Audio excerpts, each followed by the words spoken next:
Hey, what's going on? It's your boy Fist. Gonna go over First Stripe map pack. If you haven't already downloaded it, it's on the store for the game, and this is one of the 4 maps that you get with multiplayer, including Ascension, which I'll cover later on. But the first map we're looking at is Discovery. It's basically a Russian outpost. Here we're looking at Flag A, and basically it's a linear type map with a little bit of a vertical gameplay in it. But here you can see in Flag A, you get 4 spots to go to as soon as you leave from Flag A. And like I said, everything has 3 traffic lanes in the game. This one is peculiar because it kind of got a traffic lane that goes underneath, but you can see the 3 lanes that come from A, and then they come all the way across from the back side. B is in the middle, and then they swoop back and around. And then you can you have 3 entrances from C, and you can see 1 there. And as you come down, this is where B is at. This is Flag B, the focal point of the map. Really, I'm just going over just a little basics of it so you guys can get the idea of what you're looking at.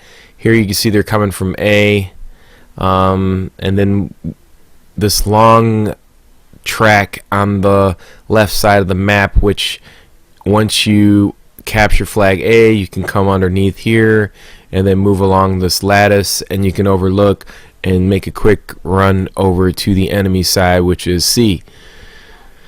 And then underneath here, I wanted to show you as we can come up, you come up through here and you can see that this is Flag C in this area.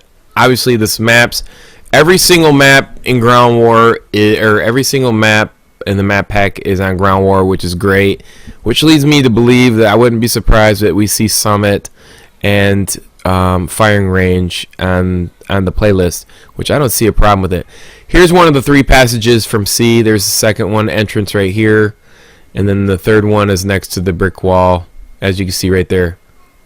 So you got 3 entrances for on both sides, so you're gonna see a lot of fighting in a little spot back there. And then right here, the bridge.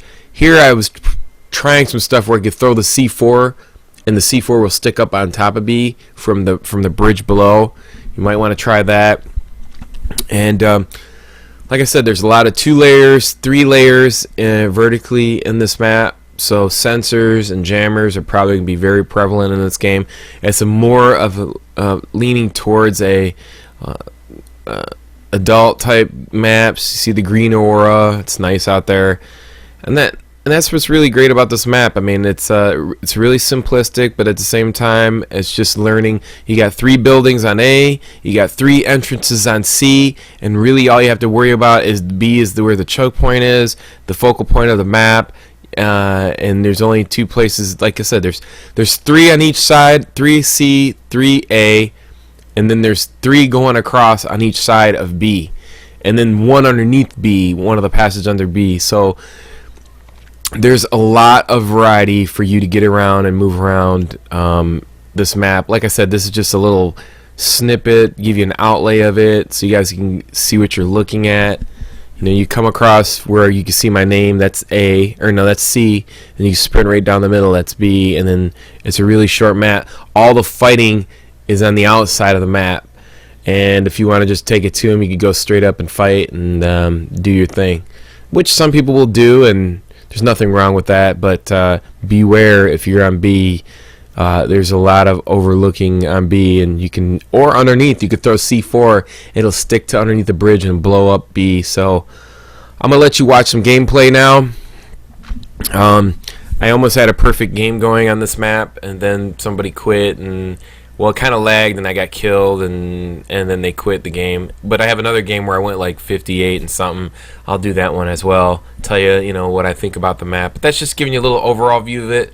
So let's get started with the gameplay. So you see, I was experimenting with some things. I'm rolling with the white silenced AK-47.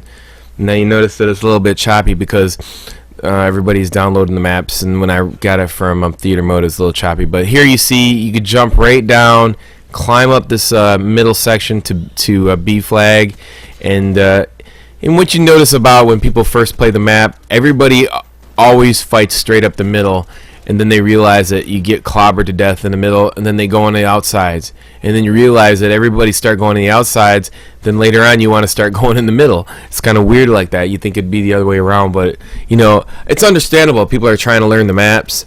So right here you can see that's a really one of the 3-tier choke points that go across the map. You got 2 bridges on this 3rd tier, you got 2 bridges in the middle, and then I think you got like a scaffolding and a one-way on the other side. So it's like 2 layers for each side, so it's like 6 ways to get over. And like I said, this is going to be a map where, you know, using sensors and jammers is very advantageous for you, especially on Knoll or Knoll, however you say it. I love the RPGs. I mean, I got so many triple kills of the RPGs. They did a lot of the maps where B, like there's a lot of overlooking the middle of B. Like you really have to fight for the B flag. And I look at these maps and I said to myself, look, there should be no reason why we couldn't have Summit and firing range on ground war. Every one of these maps is in the ground war rotation, which is really good.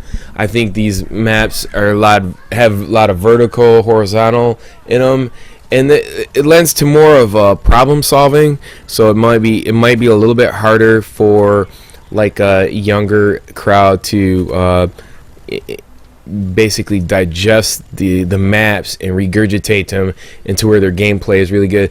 There's probably going to be a lot of disappointment for the younger people because, like I said, it's a lot of problem solving, but I hope this helps you understand, you know, how the map runs. I mean, like you said, it's just remember everything in 3s. There's 3 ways to the left, 3 ways to the right, 3 ways up the middle. And once you start to figure that out, and you start do a process of elimination, and you know that's what's there, that'll help your game out so much more. Now the one thing is like learning what weapon works for you in these certain maps. Like for Knoll or whatever it's called, that map right there, you know, I was having a little bit harder time with it, and then I realized that, you know, it's a map where you have to move a lot. So I had to use one of my old setups, but here I'm just picking up weapons, and you can see now their 3 ways is they're coming towards me from C, and this is a straight shot. Here I'm going through the ice cavern. To the right of me is where the snipers would lay, and like I said, the green aura and the structure of this map is really nice. I call it my B-52. You know, I was waiting for it to get a good strike on it. And the great thing about these maps, they're so vertical, and there's so much hiding in these maps that you want to start using that B-52 bomber. It just cuts through all of that and kills all them campers. So this game, I had a perfect game going, and then all of a sudden it started lagging, and I guess whoever's taking the beating just basically quit, and that was the end of that. So I'll try to cover. I got a couple other games on this map where I did a lot of great scores, and that was pretty much it. That was the end of the game. I hope you guys enjoyed it. Discovery is probably one of my favorite maps. Until next map, I'll probably do. Just tell me what you guys want to see next. Which map? I got them all covered. Leave a comments below. Until next time, it's your boy Fizz. Peace.